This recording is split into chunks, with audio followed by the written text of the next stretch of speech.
진리의 보물은 수미산보다 크고 지혜는 강이나 바다보다 드넓다. 이 진리라는 보물, 이게 진짜 보물이어서 이건 수미산보다 크다 작다라고 말할 수 없죠. 이게 전부니까. 지혜는 강이나 바다보다 드넓다. 강이나 바다보다만 드넓겠어요? 이 지혜는 온 우주 전부보다도 이게 이것뿐이니까. 이 법 하나뿐이고 이 지혜뿐이거든요. 그러니까 이걸 크다 작다라는 표현으로 할 수 있겠어요? 그냥 임시로 이렇게 표현해 본 거지. 팔풍에도 흔들리지 않으니 정진도 없고 게으름도 없다. 이 공부를 하면요, 팔풍, 수행자를 흔들리게 하는 장애라 그랬어요. 칭찬하는 거나 비난하는 거, 기쁜 거나 근심, 이익이 생기는 거나 손실을 보는 거, 명예가 있거나 헐뜯음을 당하는 것, 뭐 이런 식의 그냥 극단의 이런 우리를 휘둘르는 경계들, 장애들, 이걸 팔풍이라 했는데 그 어떤 팔풍에도 흔들리지 않는다. 우리 본성은 어디에도 흔들리지 않아요. 흔들릴 수 없고. 이렇게 흔들리지 않으면요, 이 딱 법의 자리에 이 본래의 흔들림 없는 이 여여한, 오지도 않고 가지도 않는 이 허공과도 같은 이 여여한 이 본성 자리에 딱 뿌리 내리고 있다. 그러면 나무와 같달까요? 풀 한 포기와 같달까요? 딱 대지에 뿌리 내리고 있어요. 대지에 견고하게 튼튼하게 뿌리 내리고 있어요. 저 히말라야 위에 있는 높은 곳으로 올라가 있는 나무는요, 위로 올라가면 올라갈수록 나무는 바람에 안 흔들리기 위해서 위에 1m짜리 나무가 올라갔으면 밑에는 막 많은 건 뭐 하도 오래전 공부해서 모르겠지만 뭐 5배, 10배씩 뿌리가 오히려 더 내려간다는 얘기를 들었어요. 뿌리가 견고하게 뿌리 내리고 있단 말이에요. 흔들림이 없단 말이에요. 어디 팔풍에 흔들리지 않아요. 그런데 흔들리지 않지만 겉으로 보면 어때요? 엄청 흔들려요. 뿌리 아래는 흔들리지 않는데 뿌리 위로는, 가지는 바람 불 때마다 흔들려요. 가지가 떨어지기도 하고. 우리가 보는 거는 도인도 울기도 하고 웃기도 하고, 부처님도 제자가 먼저 떠나고 나면 외롭다라고 했고, 눈물도 흘리고, 배고플 땐 배고프다고 때도 쓰시고 그런단 말이에요. 부처님도 겉으로 봤을 땐, 우리가 봤을 땐 모른단 말이에요. 이분이 도인인지 아닌지. 그 뿌리가 얼마나 견고하게 튼튼하게 땅 아래로 뿌리 내려 있는지를 모른단 말이에요. 겉모습만 보니까, 우리는 모양만 보니까, 모양의 세계만 보니까.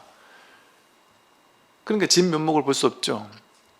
잔해증이라고 해서 자기 내면에서 증득된 그 자기 내면에 얼마만큼 뿌리 내리고 있는지를 우리는 볼 수 없는 거예요. 겉모습 가지고는. 그러나 이 견고하게 뿌리 내고 있는 사람은 이 뿌리가 견고하단 말이에요. 튼튼하단 말이에요. 이게 겉모습이 튼튼한 건 아니에요. 겉모습은, 도인도 교통사고나 죽을 수도 있고, 무슨 뭐 마하라지인가 누가 무슨 폐암 걸려 죽었다면서요. 담배 피면 폐암 걸려 죽을 수도 있는 것이고, 인연따라. 그러니까 겉모습은 똑같아요, 사람하고. 근데 이 본성 자리에서는 어떤 거에도 흔들리지 않아요. 이렇게 되면 이 사람에게는 정진도 없고 게으름도 없습니다. 정진하지 않아요. 근데 그렇다고 게으르지도 않아요. 이 말이 딱 맞는 말이에요. 겉으로 봤을 때는 우리는 어떤 게 정진이에요? 예불 철저히 하고, 사시불공 철저히 하고, 기도 철저히 하고, 막 연불 많이 하고, 절 많이 하고, 그거 잘하는 게, 그 모양으로서 열심히 일과 착착 지키고, 그거 잘하는 게 정진 잘하는 사람이잖아요. 앉아있을 때 오래 앉아있고, 이게 정진 잘하는 거잖아요. 그런데 그 모양 속에 법이 있겠습니까? 저희가 중국 같은 데 가니까 연불 잘 하시대요, 그 스님들. 그 관광사찰에 우리 갈 때마다 보면 그 관광사찰에 스님들, 이제 신도님들 저 밖에 오신다라고 이렇게 하면은 그 앞에서 이제 연불을 시작하고 있어요, 이제. 근데 이제 스님들이 보면은 연불을 하는데 이렇게 고요히 연불하고 있는 게 아니라 관광객들 구경하면서 연불해요. 입으로는 연불하면서 쳐다보면서 구경하면서. 뭐가 정진이겠어요? 그 겉모양이 정진이 아니에요. 잠자는 게 정진이고요, 밥 먹는 게 정진이고요, 청소하는 게 정진이고요. 공부하는 게 정진이고, 모든 게 정진하는 게 없어요. 이 자리에서 하면, 이 자리에서 한다라는 사실을 알면, 설거지를 하고 있는, 이게 지금 법이 하고 있는 거를 훤히 알고 있는데 이게 어찌 정진이 아니겠어요. 집에 이렇게 청소기 돌리고 있는 이게 지금 법인 줄 이걸 법의 자리에서 이걸 하고 있는데 어찌 이게 정진이 아니겠어요. 3000배만 3000배겠어요. 이게 청소하는 게 3000배라니까요. 그런데 3000배를 너무너무 잘하고 매일같이 1000배, 2000배 하는 사람도 자기 마음의 본성을 모르면 다리 운동하는 거예요. 그냥 다리 운동하면서 머릿속으로 온갖 분별망상해 가면서 하기 싫은데 이거 그래도 해야 되나? 그래도 이걸 하면 뭔가가 있겠지. 뭔가가 없더라고요. 해보니까. 여러분 해봐서 알지 않아요? 3000배 처음 한 사람들 3000배 하고 나면 뭔가가 있겠지. 뭔가 내 마음의 변화가 있겠지. 혹은 100일 기도 끝나고 나면 뭔가 기도 성취가 있겠지. 이런 걸 기대하고 하잖아요. 제가 신심이 없어서 별로 없었나? 제가 그 말씀 드렸잖아요. 저는 축농증 없어지길 발언을 그 대학교 때 100일 기도를 몇 번 했다니까요. 축농증 없어지길 발언. 굳은 믿음이 있었어요. 그 당시에는 내가 굳은 믿음으로 정말 순수하게 텅 빈 마음으로 100일 기도를 성취하면 반드시 축농증은 불치병이라고 하는데 싹 없어진다. 100% 없어진다. 그래야만 그게 부처님이다. 그게 불법이다. 이런 믿음이 있었어요. 근데 안 되더라고요. 근데 그때마다 제가 어떻게 생각을 했느냐 하면 부처님을 원망하지 않았어요. 모든 불자들이 다 그럴 거예요. 어떻게 생각했냐? 근데 가만히 돌이켜보니까 100일 기도 하는 동안에 내가 친구들하고 술도 한잔했고 완전히 내가 순수하고 텅 빈 마음만 기도하려는 마음만 있었겠어요? 108배를 하다가도 지금이 내가 78번째인지 79번째 모르면은 에라 모르겠다 79 그냥 해버리기 이런 적도 있지 않았겠어요? 괜히 그런 게 다 떠오르는 거예요. 그러면서 그랬기 때문에 안 됐지. 그러면서 다음번에는 진짜로 해야지. 그 다음번에도 또 안 되면은 내가 부족했지. 이 불자분들이 순진해가지고 100일기도 하고 수능 100일기도 하고 나서 절에 와서 따진 사람 있냔 말이에요. 아무도 없잖아요. 내가 부족해서 내 기도가 부족했겠지 이렇게 생각한단 말이에요.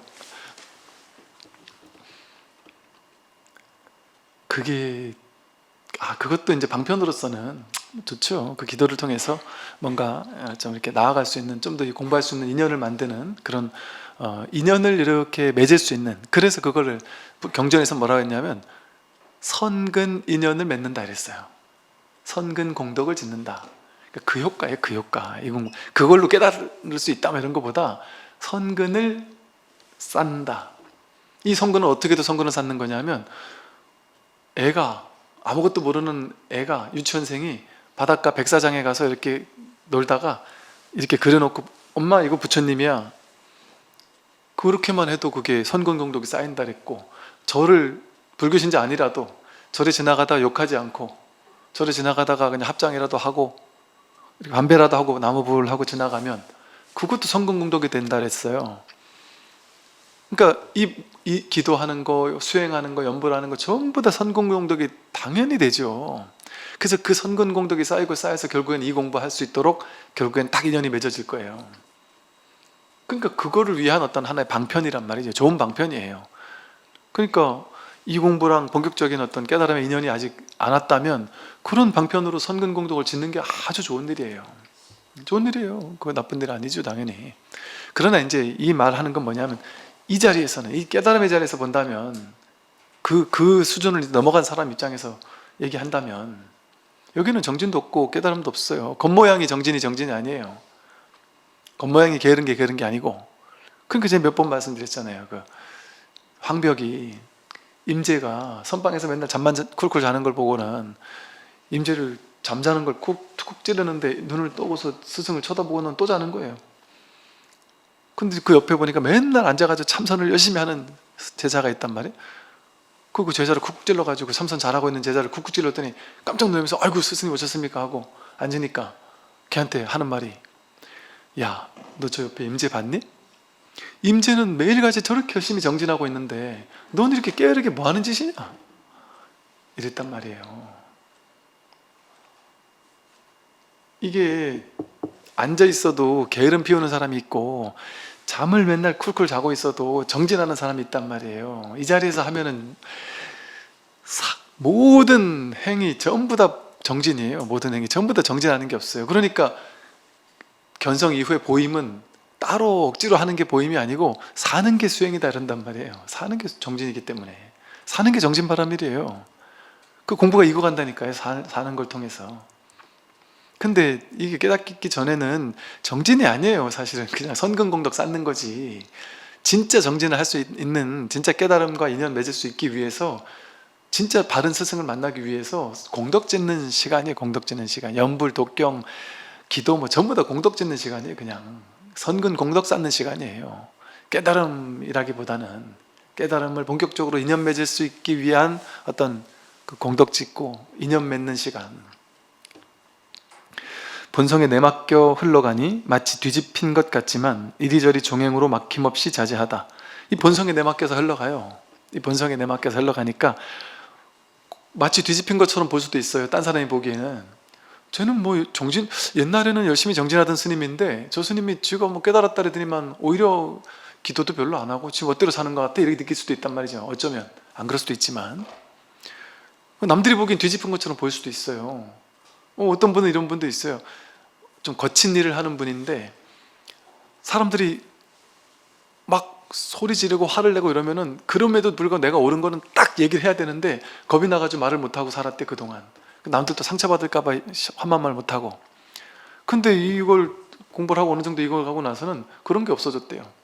그래서 아무리 상대방이 막 화를 내고 어쩌고 해도 해야 될 건 해야 되는 거다. 할 말은 또박또박 다 하고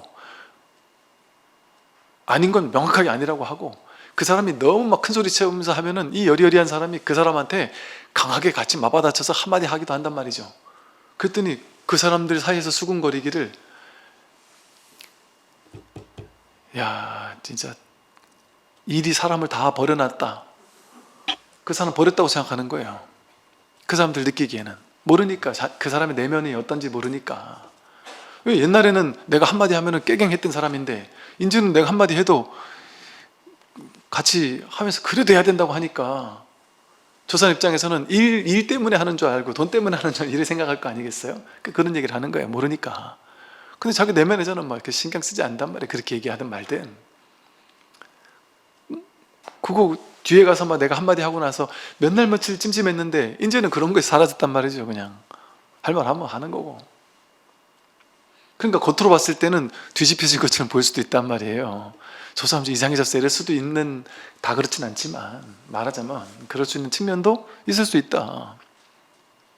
그러니까 왜냐면 맨날 정진하던 사람이 정진 안 하는 것처럼 보일 수도 있단 말이에요. 그냥 소요하고 자제하며 사는 거예요. 그냥. 제가 말씀드렸죠. 전에 어떤 아주 이 선의 안목이 확실하신 그 훌륭한 어른 스님을 뵙고 왔는데, 남들이 보면 그 스님 진짜 게으른 스님이에요. 게으르다기보다는 게으르지는 않은데 공부는 하나도 안 하는 분이에요. 정진 하나도 안 하는 분이에요. 그냥 그 암자에서 혼자 사는 거예요. 그냥 신도님도 없고 혼자 밥 해먹고, 삼시세끼 밥 해먹는 게 일인 거예요. 그냥 아침 일찍 일어나서 밥 해먹고 뒷정리하면 또 밥 해먹고, 밥 해먹고 정리해서 시간 좀 남으면 나가가지고 이제 일해요. 이제 일하다가 그것도 밥때가 되면 또 들어가서 밥 해먹고. 당신이 이제 밥하고 반찬하는 게 너무 익숙하지 않대요. 그래서 남들은 뚝딱 뭐 10분 20분 만에 한다는데 당신은 그냥 급할 것도 없으니까 당신은 그냥 반찬 하나 해먹는데 밥 해먹고 정리하는 데까지 한 2-3시간 걸린대요. 그걸 공부 삼아 하는 거죠. 그 밥 해먹고 나서 그 어머니께서 너무 이게 연세가 많이 드신 어머님을 어쩔 수 없이 모시게 돼가지고 모시고 사니까 어머님 그냥 공양해 드리는 게 일인 거예요. 그냥. 그러고는 나가서 일하는 거예요. 또 그리고 또 밥 때 되면 또 어머님 밥 차려 드리고 그러고 하고. 그러면서 그 스님이 저한테 그러시더라고. 스님, 저 힘드실 때는 우리 절에 와서 그냥 며칠 이렇게 쉬었다 가세요. 저 우리 절에서도 쉬고 있습니다. 그랬더니 그래도 절에서는 법회도 해야 되고 신도님들 이렇게 만나고 이러면 힘들지 않냐고 뭐 그러죠. 그랬더니 우리 절에는 예불도 없고 불공도 없고 전대조도 없고 아무것도 없습니다. 그냥 밥만 해 먹으면 됩니다. 그래 여기 와서 좀 쉬었다 가세요 그러더라고요. 남들이 보기에는 어떻겠어요? 저 양반은 뭐 기도도 안 하고 40일공도 안 하고 아무것도 안 한다, 그냥 밥만 해먹고 그냥 절 청소만 하고 산다, 그럴 수 있단 말이에요. 제가 보기에는 이렇게 정진하는 스님을 본 적이 없어요. 이렇게 정진 잘하는 스님을 본 적이 없어요. 너무나도 거룩하고. 이게 물론 이제 현실적 안목으로 무조건 모두가 그래야 된다는 게 아니에요. 도심에서 사찰에 있고 이런 분들은 그래서 하면 안 되죠. 포교하고 뭐 이렇게 할 거 다 하고 신도님들하고 같이 기도도 하고 해야죠. 그게 절대적으로 맞다는 얘기가 아니라 이것만이 맞다라는 기준을 제가 여러분에게 제시하는 게 아니에요.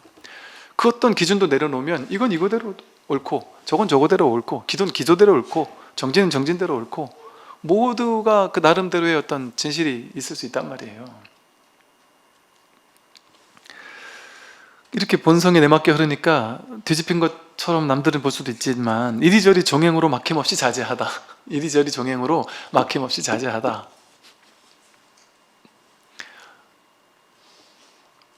자제해요. 눈치 안 본단 말이에요. 당신도 저 서울에 포교당이 있다고 해서 거기 법회를 해달라 해서 갔더니만 벌써 10몇 년 전부터 법회 시작 저를 초청해 놓고 법회 시작하는데 노래도 안 부르고 아무것도 없어요. 그래서 이거 뭐 아무것도 없어요 그랬더니 이제 가서 하시면 됩니다. 그냥 가만히 앉아 있다가 제가 앉으니까 그냥 죽비 3번 치고 법문 끝나니까 아무것도 없어요. 그냥 후루룩 나가버려요. 아무것도 없어요. 그냥 법문 듣고 가고 뭐 삼기도 없더라고요. 그러니까 그걸 가지고 이 절은 왜 이러냐 이럴 수 있냔 말이에요. 심지어 부처님도 없었으니까. 이게 이제 격식이 없는 거예요, 불교는. 그래서 어떻게 해도 상관이 없는 거예요, 사실은. 그 격식에 머무르는 사람에게는 그 격식이 중요하겠죠. 근데 그런 게 없으니까 이게 되게 불교가 보면 좀 파격이죠. 그래서 절마다 문화 전통이 다 달라요. 그게 가능한 이유가 정해진 게 없으니까. 정해진 게 없어요, 불교는. 요즘에 제 군에 있을 때 이제 군법당들이 이제 우리 젊은 스님들이 많다 보니까 되게 이제 파격적인 시도 같은 것들을 많이 해요. 특히 불사할 때, 법당 지을 때. 군법당은 20대 젊은 장병들이 오는 법당이니까 일반 전통 사찰과 달라야 한다. 그래서 그걸 우리끼리 이제 공감대를 이제 젊은 스님들끼리 공감대가 있었다 보니까 과감하게 하자. 눈치 볼 거 없다. 20대 젊은 감각으로 젊은 친구들에게 이걸 가르쳐 줄 수 있는 감각으로 하자. 모든 걸 다 쓸어도 된다. 그래서 지금 불사할 때는 옛날 전통 양식으로 기와 올리고 이렇게 안 해요. 요즘 그냥 현대식 건물에다가 부처님도 깔끔하게 뭐 아무것도 없어요. 단청이면 아무것도 없이 부처님 한 번만 깔끔하게 딱 모시기도 하고, 어떤 절은 탱화가 저게 탱화야 싶은 그러기도 하고, 아무것도 없고 그냥 부처님 한 번만 딱 있는 경우도 있고, 완전 파격적으로 되게 뭐 현대식으로 이렇게 하거든요. 근데 처음 그런 시도를 했었을 때 일반 스님들이 오면은 분명히 욕할 거다 이렇게 생각했거든요. 전혀. 많은 스님들이 오셔가지고 격려해 주셨어요. 역시 젊은 스님들이라 역시 다르다 하면서 이래야 된다. 군대는 이래야 된다. 군법당은 이래야 된다. 왜 그럴까요? 이게 정해진 틀에 갇혀 있지 않거든요, 불교는. 설령 칼날을 목에 갖다 대어도 나는 스스로 편안하여 분별이 없다. 죽음이 찾아와도 분별이 없단 말이에요. 편안해서. 불생불멸이라는 걸 확실하게 뿌리내리고 있다면, 이게 내가 아니라면 얘가 죽는 거지 진짜 자기는 죽을 수 없다는 것을 깨달으니까 이 불생불멸이거든요. 죽고 살 수 없거든요. 이 죽음에서 흔들리지 않는 힘이 생긴단 말이에요. 힘이. 그 다음에 이제 미호불이라고 해서 미혹과 깨달음이 둘이 아니다, 뭐 꿈과 깨미 둘이 아니다, 이런 식의 표현을 써요. 어리석을 때는 공을 색이라 여기지만 깨달으면 색을 공이라 여긴다. 어리석을 때는 이 공인데 이 공이라는 걸 몰라요. 그래서 다 색으로만 봐요. 색으로만 여기는 거예요. 공한 자리는 전혀 한 번도 본 적이 없는 거예요. 볼 수 없는 거예요. 맨날 모양만 보고 살았으니까. 모양, 이미지, 개념 이것만 쫓아다니면서 울고 웃고 좋다 나쁘다 휘둘리면서 산단 말이죠. 근데 이제 이 서식을 한번 깨닫고 나면 일체 모양의 세계, 색, 이것들이 전부 다 공이다라는 걸 이제 비로소 깨닫는단 말이죠. 어리석음과 깨달음이 본래 다르지 않고 색과 공이 결국 같은 것이다. 어리석음과 깨달음, 이게 본래 다르지 않아요. 색과 공, 이게 다를 수가 없어요. 이게 끊임없이 여기서 불이송에서 얘기하는 불이법을 설하고 있는 거예요. 그러니까 이 자리에서는 정말 중생과 부처가 다르지 않다라는 게 이게 교리가 아니에요. 교리적으로 불교 교리는 그렇대. 그게 아니라니까요. 정말 우리가 그대로 부처이고 이 부처를 구현하고 있고, 갓난아기도 부처고 초등학생도 부처고 중학생도 부처예요. 동등한 부처의 지혜를 구족하고 있습니다. 그러면 초등학생, 중학생 아이가 엄마 아빠 나 대학 어디 갈래요? 나 어디 취직할래요? 그래? 그렇게 해라? 이럴 수 있겠죠? 너도 부처니까 네 부처는 네 부처가 알아서 네 부처의 지혜를 따라가겠지 하고 믿고 맡기겠죠. 근데 우리는 그렇게 못하죠. 왜? 너는 중생이고 나도 중생인데 너는 나보다 훨씬 못한 중생이야. 내가 그래도 좀 더 많이 알아. 난 알고 너는 몰라. 그러니까 가르치려 든단 말이에요. 질문하지 않아요. 답을 주려고 한단 말이에요. 근데 그게 폭력이 되는 줄 모른단 말이죠. 근데 진짜 지혜로운 어떤 이 본래 너나 나나 모두가 부처라는 이 자리에서는 제가 그 노자 책을 읽다 보니까 그 얘기가 그 대목이 있더라고요. 노자는 어린 아이에게도 자신의 삶을 어떻게 살아가야 되는지에 대한 근원적인 지혜가 있다라고 본다. 그에 반해서 공자는 사람들은 다 부족하다고 본다. 그래서 성인이 대신해서 규칙을 정해줘야 되고 그걸 하기 시습지르잖아요. 배워야 되고 모방해야 되고 습관적으로 계속 갈고 닦아야 된다. 그러지 않으면 이건 올바른 사람이 될 수 없다. 그런단 말이죠. 노자도 그렇게 얘기했단 말이에요. 부처님만 그렇게 얘기한 게 아니라. 그러니까 오히려 이 도는 물과 같고 어린 아이와 같다 그랬거든요. 어른과 같은 게 아니라 어린 아이와 같단 말이에요. 그러니까 불교에서 천진불이라고 하듯이 천진은 어린 아이와 같단 말이에요. 그 아이에게 도가 없느냐? 도가 완벽하게 구족되어 있습니다. 이 사실을 모르면 우리는 계속 권위적으로 세상을 살게 되죠. 평등하게 하지 않고. 제가 이제 군에서도 마찬가지인데 일을 하는 걸 보면서요. 이제 쉽게 말해서 일 시키는 사람들, 어떤 지휘관이나 회사에서 높은 사람들의 스타일이 있어요. 어떤 사람은 이게 밑에 사람들이 다 내 기준에 안 맞는 거예요. 너무 안 차는 거예요. 그러니까 막 화도 많고 왜 이렇게 하냐, 다시 해와라 하고 이렇게 화딱지가 나면은 다시 내가 막 대신하거나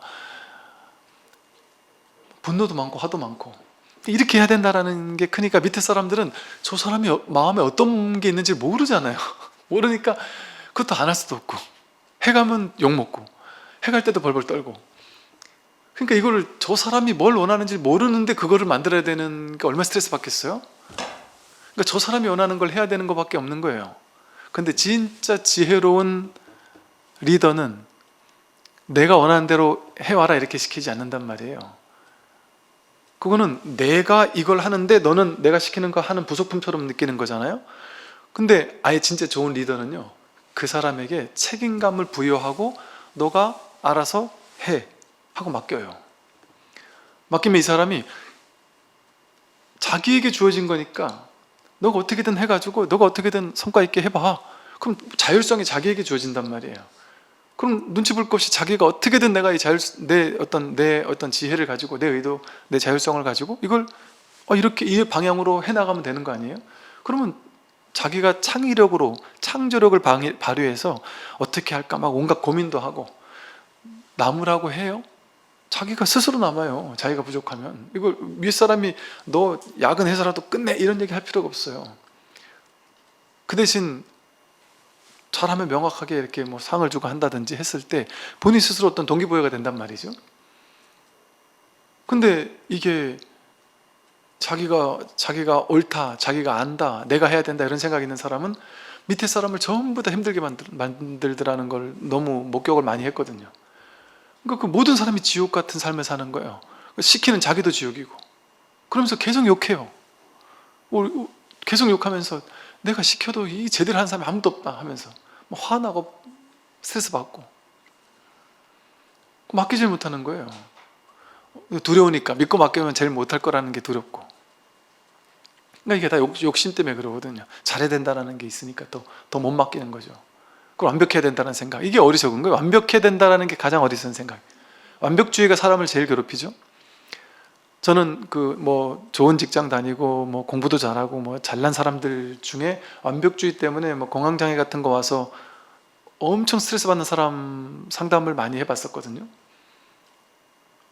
완벽주의가 그 사람을 그렇게 만들더라고요. 완벽주의는 뭐예요? 뭐에 대한 완벽일까요? 자기가 세운 기준에 대한 완벽이죠. 그 보편적인 완벽이 아니에요. 자기가 이렇게 기준을 세워놓고 이걸 절대적인 기준이라고 세워놓고 그걸 완벽하게 달성하는, 100% 달성하는 걸 완벽이라고 생각하는 거예요. 그러니까 자기 기준의 100%가 돼야지 만족하는 거예요. 95만 돼도 만족을 못하는 거예요. 이게 완벽주의거든요. 그러니까 그 완벽주의는 가장 어리석은 주의죠. 가장 어리석은 거잖아요. 완벽주의라는 말이 제일 어리석은 거예요. 유연하지를 못해요. 자기를 그 100점에 맞게 하기 위해서 닥달한단 말이에요. 자기를 죽이는 거예요. 그러니까 맨날 그 생각밖에 안 나요. 그거 100으로 맞춰야 된다는 생각밖에.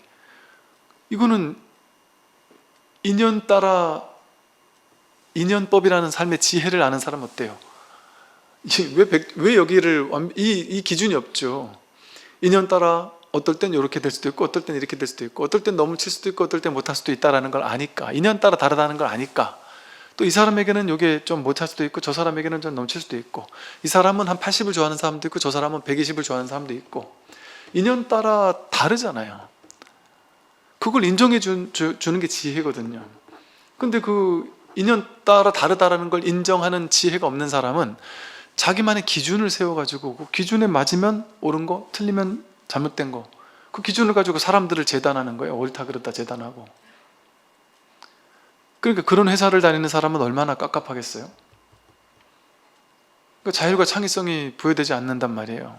그러니까 자기 오너의, 그러니까 이런 말을 해요. 그런 회사 다니는 사람들은 자기가 생각하는 개덕 같은 마인드를 가지고 모두에게 주입한다는 거죠. 그게 반드시 옳은지 알 수 없는데도 불구하고 옳아도 그 옳다라는 거에 과도하게 집착하면 그건 틀린 거란 말이죠. 어리석은 사람은 남쪽을 말하며 북쪽을 가리키지만 지혜로운 사람은 동쪽과 서쪽이 달리 없음을 잘 안다. 어리석은 사람은 허공에 동서남북이 없잖아요. 근데 자기가 동 이래 정해놓고서는 그걸 동이라고 빽빽 우기는 거예요. 근데 남들이 보기엔 그게 서거든요. 근데 자기는 동이라고 빽빽 우기기도 하고, 또 남들은 전부 다 동이라고 하는데 본인은 서라고 빽빽 우기기도 하고. 그러니까 이 분별의 세계에는 정해진 옳고 그름이 없잖아요. 그러니까 동을 서라고도 하고 서를 동이라고도 하고 자기도 뭘 하는지를 모르는 거예요. 그러면서도 자기는 안다고 생각하는 거예요. 자기만의 기준을 가지고 말하는 거니까. 근데 다른 기준에 봤을 땐 틀린 거거든요. 그러니까 자기는 옳은지 틀린지도 모르면서도 자기가 옳다고 생각하고 이렇게 얘기했다 저기 얘기했다 이 주장 폈다 저 주장 폈다 하면서 본인도 혼란스러운 거 이게 뭔지도 몰라요. 사실은 대부분 그렇지 않나요? 본인이 열심히 하면서 이렇게 열심히 하면 진짜 되는 거라는 보장이 없어요. 모든 일이 그렇지 않나요? 사실 그냥 해보는 거지. 대부분 그렇잖아요. 해보는 거지 뭐 알겠어요? 그러다 결과가 좋으면은 인연이 좋았나 보네 이러는 거고, 결국 나쁘면 그것도 나름 최선이었으니까 어쩔 수 없다 이러는 거고, 완벽하게 될 수가 없어요. 제가 이제 상주에 이제 절을 이제 중창 불사를 하다 보니까 도량이나 법당을 이렇게 꾸미는데 뭐랄까, 굳이 뭐 그렇게 하고 싶어서 그런 게 아니라 인연 닿는 사람에게 그냥 이렇게 구상만 하고 맡겼는데, 그분이 이제 그 나름대로의 어떤 인연을 가지고 이렇게 하다 보니까 인연 따라 이렇게 그냥 저절로 이렇게 주어지는 느낌인데, 제가 제 나름대로 구상하는 뭔가 틀이 그게 틀이 견고하고 완벽한 게 딱 정해져 있었다면 엄청 스트레스 받았을 거예요. 이래야 된다, 저래야 된다, 이건 왜 이렇게 했냐, 저건 저렇게 됐냐, 뭐 막 그랬을 거란 말이죠. 근데 고정된 정해진 게 없이 대략적인, 그렇다고 생각이 없는 건 아니에요. 할 말은 다 하고 의도를 다 얘기하고 다 얘기한단 말이죠. 근데 이제 그분이 이건 이렇게 좀 하면 어떨까요? 저렇게 바꾸면 어떨까요? 새로운 아이디어를 가지면 그것도 좋네요 하면 같이 또 하면 되는 거고, 이건 좀 이렇게 했으면 좋겠습니다 하면 또 바꿀 수도 있는 것이고, 그러면서 그냥 하니까 뭐 전혀 뭐 문제될 게 없고, 또 이게 어찌 보면 좀 새로운, 그동안 일반 사찰과 다른 새로운 어떤 이게 시도를 하는 거다 보니까 걱정스러울 수도 있잖아요. 이거 잘못되면 어쩌지 하는. 근데 걱정스러울 게 없는 거예요. 그냥 뭐 상관없잖아요. 여러분도 욕 안 할 거잖아요. 욕해도 어쩔 수 없고, 그러니까 상관이 없잖아요. 사실 부처님 한번 모시면 되는 거지. 근데 뭐 또 이렇게도 할 수 있고 저렇게도 할 수 있구나 해서 하는, 거기에 대한 뭐 크게 이게 없으니까 이래 돼도 괜찮고 저래 돼도 괜찮고, 그러면은 크게 스트레스 받는 일이 없죠. 그러니까 이게 어찌 보면 엄청나게 좀 대불사를 하고 있는데 이렇게 편하게 해도 되나 싶을 정도로, 남들이 보기에는 스님 너무 좀 이게 너무 저 대충 하시는 거 아니에요? 이러는데 그 나름 최선인 거예요. 그래서 지혜로운 사람은 동쪽과 서쪽이 달리 없음을 잘 알아요. 반드시 이래야 되는 것도 없고 반드시 저래야 되는 것도 없고, 정해진 이게 있는 것도 아니고 정해진 저게 있는 것도 아니고, 그 인연 따라 이렇게도 되고 인연 따라 저렇게도 되는 거예요. 열의 묘한 이치를 찾고자 하는가, 늘 한순간 속에 있다. 열의 묘한 이치를 맨날 여기 있어요. 맨날 늘 지금 매 순간순간 열의 묘한 이치가 드러나 있단 말이에요. 100% 드러나 있다. 그게 어쩔 수 없이 이걸 하려는 거예요. 뭘 하든 이거 아닌 게 없으니까. 여러분, 생각이 없는데 갑자기 한 생각이 일어나죠. 그죠? 그죠? 일어난 건 분명하죠. 그죠? 근데 그 생각이 어디서 일어나는지 알아요? 모르죠. 우리는 보통 뇌에서 일어났다 이렇게 생각하잖아요. 근데 그 생각이잖아요. 뇌에서 일어나는 게 맞습니까? 생각이잖아요. 그거 뇌에서 일어났다라는 건 생각이잖아요. 그죠? 그 생각을 빼면 한 생각이 일어났는데, 어떤 생각이 일어났는데, 여러분 집 앞마당이나 집에 있는 안방을 생각하면 이렇게 이미지가 그려진단 말이에요. 분명히 그려지는 건 100% 확실하죠. 그죠? 어디서 그려졌을까요? 그 이미지가 갑자기 어디서 튀어나왔을까요? 방금 전에 우리 브리존 강의 들을 때 그게 없었다가 갑자기 제가 얘기하는 인연 따라 갑자기 여기서 한 생각이 일어났죠. 어디서 나왔어요? 모르죠. 몰라요. 알 수 없어요. 어디서 나왔는지를 알 수 없어요. 그런데 분명히 나왔다는 건 확실하죠. 명백하게 나왔죠. 그건 내가 경험했잖아요. 확인했잖아요. 좀 전에 일어났던 그 이미지 생각을 확인했잖아요. 그러면 그걸 통해서 일어났다는 이 생각이 확실하잖아요. 그죠? 그걸 통해서 그게 나온 자리가 있다는 게 확실하단 말이에요. 어딘진 모르지만 그 나온 자리가 확실히 있으니까 이게 나온 거 아니에요. 그러니까 눈을 볼 때 눈을 봐서 보는 게 아니라니까요. 이걸 보는 걸 통해서 여기 눈이 있다는 걸 확신하는 거예요. 그게 확인하는 거지. 이거 내가 내 눈을 이렇게 파가지고 이렇게 보는 게 아니에요. 그러니까 이런 선에서 이런 비유를 듣잖아요. 견성이라는 건 산 너머에 연기가 피어오르는 걸 보고 저기 불이 있다라는 거를 확실히 안다. 직접 본 거 아니에요. 연기가 나니까 불이 있겠지 이렇게 보는 그런 식이라는 표현도 든단 말이죠. 그리고 어떻게 이걸 볼 수 있는 게 아니에요. 이걸 알 수 있는 것도 아니고 모양이 있는 것도 아니고 있는 것도 아니고 없는 것도 아니고. 그러니까 이걸 찾으러 가면 틀려요. 왜 찾으러 가는 게 분별해서 둘로 나눠가지고 내가 저걸 찾겠다 하는 거잖아요. 찾겠다 하는 이게 그건데 찾아야지 이 마음이라니까요. 찾아야지 하는 이 한 생각, 이게 명백하게 이렇게 드러났잖아요. 이게 법이라니까요. 그러니까 어떻게 매 순간 모든 것이 아닐 수가 있겠어요. 손을 하나 움직이든 눈동자를 깜빡거리든 숨을 들이쉬고 내쉬든 제가 하는 말을 듣고 있든 손가락을 꼼지락거리든 모든 것이 이게 지금 몸에 어떤 열기나 열감을 느끼든 감촉을 느끼든 매 순간 모든 것들이 법 아닌 게 없단 말이야. 이 진짜 자기를 드러내고 있는 진정한 자기가 누군지를 확인시켜주는 직진심이에요. 이 감옥 가도 같다니까요. 벗어날 수 없는 거예요. 근데 우리는 생각, 판단, 분별을 가지고 이거를 자꾸 덮씌워서 그 분별 이미지 개념을 따라가니까 그 개념이 일어나기 이전에 늘 텅 비어서 이게 없지 않은데 이거는 모양도 없어요. 텅 비었단 말이에요. 자기가 이 텅 빈 이게 진짜 자기란 말이에요. 겉으로 드러나는 거는 이건 자기 모양일 뿐이죠. 그래서 매 순간 이거 아닌 게 없어요. 그러니까 어디 딴 데 가서 찾을 게 없어요. 내가 찾아야지. 깨달아야 되는데 내가 언제쯤 깨닫게 되겠나. 이러다 한 생각 하는 거 아니야. 이게 낱낱이 다 법이라니까요. 그냥 회광반자하면 되지. 이거 체험이 일어나야 되는 게 아니에요. 체험이 일어날 수도 있는 거지. 그냥 민식이 확 문득 전환돼서 이렇게 보다가 이렇게 보면 끝나는 거지. 회광반자하면 끝나는 거지. 이거 말이에요? 하면 끝나는 거지.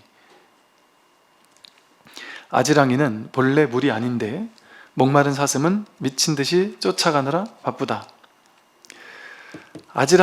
목마른 사람이 아지랑이를 보고 거기 물이 있는 걸로 알고 쫓아가듯이 뭔가 사막에서 오아시스가 있는 줄 알고 그 진짜 있는 줄 알고 막 쫓아가듯이 목마른 사람은 쫓아가듯이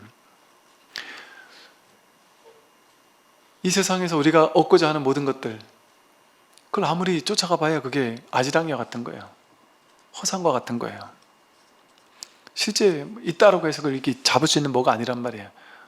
현실도 그렇고 법도 마찬가지로 법도 우리가 이렇게 잡았다 놓쳤다 할 수 있을 만한 이런 어떤 대상이 아니기 때문에 이걸 있다라고도 할 수 없고 없다라고도 할 수 없고 잡았다라고도 할 수 없고 놓쳤다라고도 할 수 없고 잡았다 하는 게 이걸 드러내고 있고 놓쳤다 하는 게 이걸 드러내고 있어서 늘 우리는 여기 법에서 벗어날 수 없는 것뿐이지 이렇게 대상으로 찾아서 있는 줄 알고 막 찾아가 봐야 찾을 수가 없단 말이죠.